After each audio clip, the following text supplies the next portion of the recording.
So you felt like you just had to go to university at the time? Was there no other option, maybe to start working or do something Yeah. else? Yeah, no, that was never really a consideration. No. No, the idea that I could have gone off and just I don't know what I would have done if I hadn't gone Mm, to university. That was just definitely the path that was expected.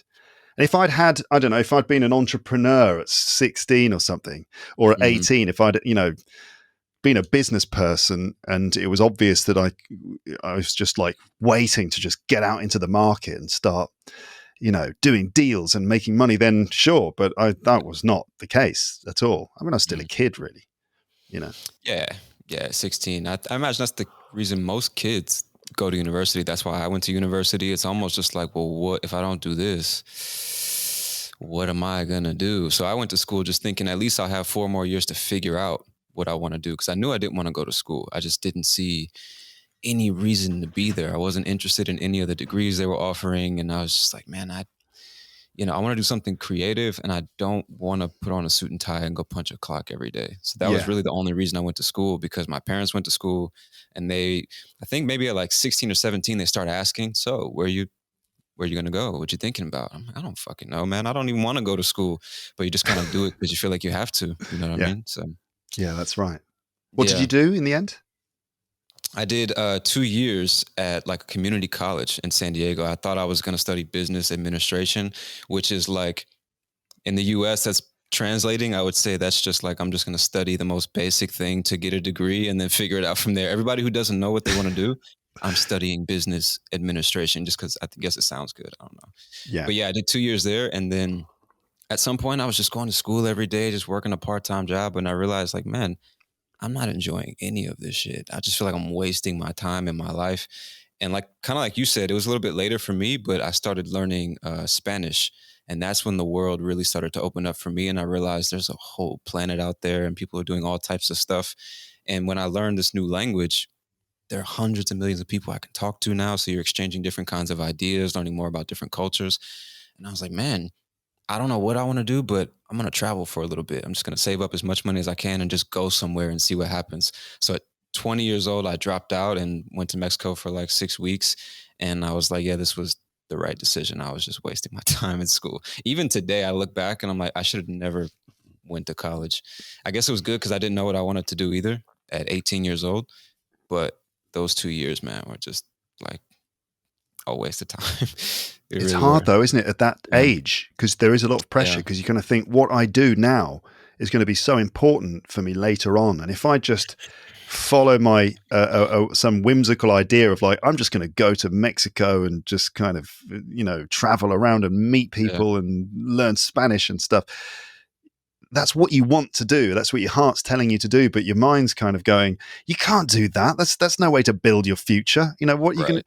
So it's pretty frightening. It's a very frightening time. I mean, I look back on those times when my whole life, my adult life was ahead of me, and yeah, I'm not surprised. I had a lot of anxiety, and I didn't know what I was doing. I didn't feel very good about myself, and yeah, it's a very difficult time, especially. I mean, again, if I compare me and my dad, I feel like the world was a completely different place when I was 21 compared to when he was 21, Yeah. especially after he went to Oxford University. I felt like for him, it was just all the doors were open, and he Mhm. just could have chosen, I'll have a fantastic career in advertising, or I'll have a fantastic career in broadcasting or something else. And for me, it was more like, God, how can I just, Pay rent, you know what I mean? Just yeah, make enough to pay rent to start, you know? how can I just pay the rent and also, um, yeah, have like a sense of self-esteem about what I'm doing. And yeah, tricky stuff. It But is tricky. Yeah.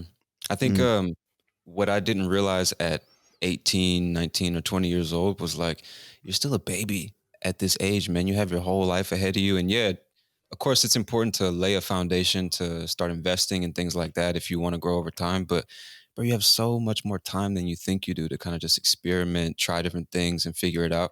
And even if you say, I'm going to do this, you're 21 years old, and you say, for the next 10 years, I'm going to dedicate myself to this, you might change your mind, man.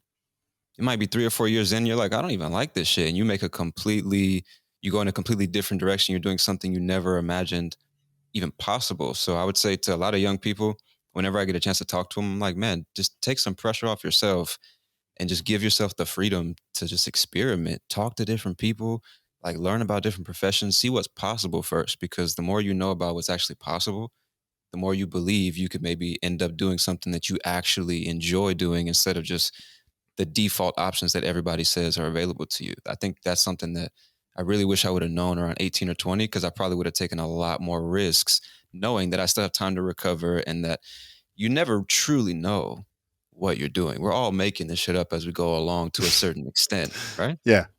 Yeah. But it's also confidence, right? I mean, when I was 21, I didn't have any confidence Yeah, me at neither. all. And I think maybe the reason I didn't have that much confidence was because I hadn't really done much.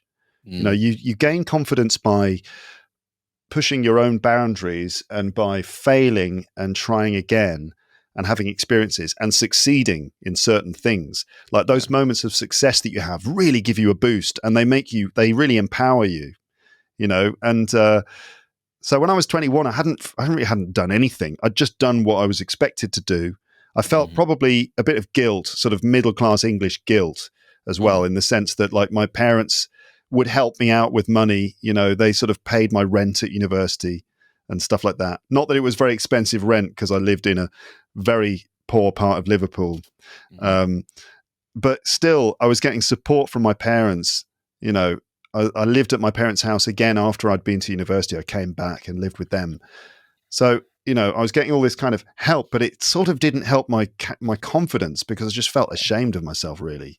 You know, and it wasn't until I actually did something on my own. I had to go to the other side of the world to actually sort of find a place where I could build my own confidence. You know, I had to, for some reason, I didn't know I was doing that. I didn't plan. I was like, I will go to Japan and I will sort of become confident. Right.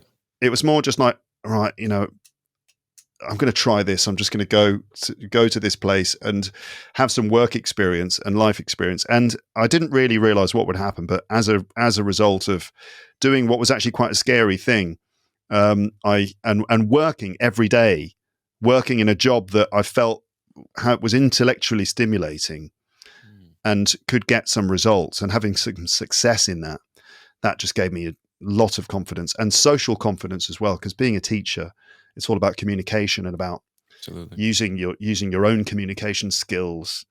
And Japan is a nice place to go to build your confidence because they're very welcoming, and people will say Japanese people will say, "Oh, you're brilliant." You know, not even that brilliant, but they're Mm, just impressed to meet you. You know, yeah. so it's quite a good place to build up your self esteem. Um, yeah, but yeah, confidence. Yeah, comes from failing and trying and succeeding and experience. So yeah, 100%.